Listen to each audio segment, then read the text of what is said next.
Hello again, everybody. It's Brian Allee-Walsh with NewOrleans.com. It's Monday, the day after a lackluster 16-14 come-from-behind win by the Saints over a game but outmanned Carolina Panthers team in the Superdome, which pushes the Saints to a 3-1 record.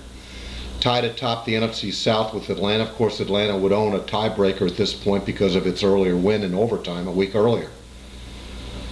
You know, as I've thought about what has transpired over the first month of the season, the first quarter, you know, I certainly haven't come here to praise Caesar, but I haven't come here to rip him either.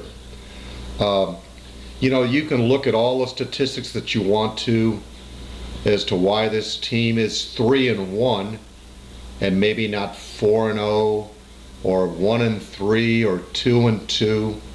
Fact is, they've played a much more difficult schedule at this point. Even though Carolina is an 0-4 team, it's not a bad team. But the first three games have come against quality competition in Minnesota, San Francisco, and Atlanta.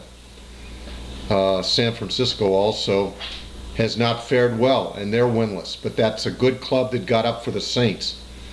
So let me just run some statistics past you.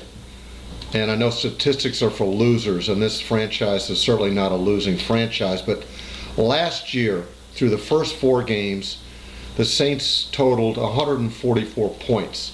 They beat teams like Detroit 45-27, Philadelphia on the road 48-22, Buffalo on the road 27-7, and came back home and beat the Jets 24-10.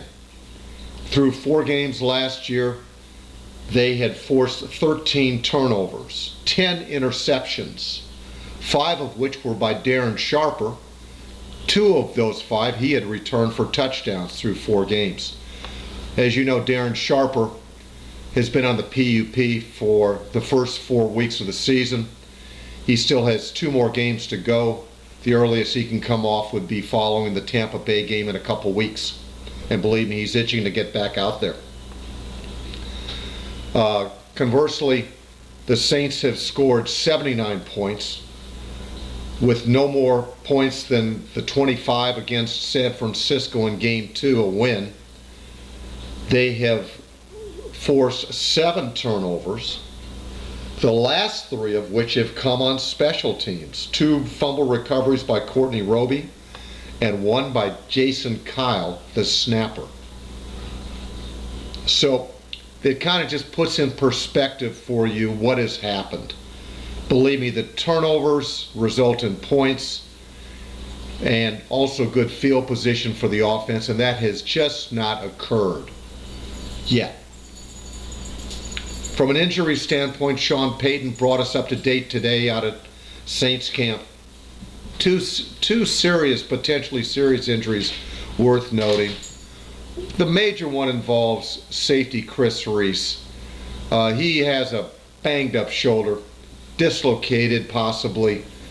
He's going to be out a significant period of time, most likely, maybe even end his season altogether.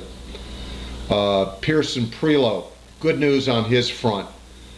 He checked into a hospital last evening, stayed overnight as precaution. Turns out he's got a bruised lung, checked out of the hospital today. The tests were negative, and he's going to be a day-by-day type of situation through this week as they start game preparations for Carolina on Wednesday. Like I said, Chris Reese is out for a significant period of time. Pearson Prelo, they'll take it day-to-day. No other injuries of note, at least that Sean Payton brought us up to snuff with. There are some lingering injuries from a week ago, of course. Pierre Thomas still has a sprained ankle. Roman Harper, a hammy. Anthony Waters, a hammy. And of course, Reggie Bush is still out. Sean Payton says he'll probably bring in some free agent safeties tomorrow to work out, with the idea of perhaps replacing them on the 53-man roster because of this the injury rash at that position, the safety position. Depending on Pearson Prelow's availability in practice, he'll go back to work at strong if he can. Usama Young will play both strong and free in practice and will be called upon probably in the game to do both if necessary. But this is a banged up team right now. There's no doubt about it. But they're 3-1, and that is the good sign that Sean Payton continues to impress upon not only the media but also Who Dat Nation. So keep the faith, folks.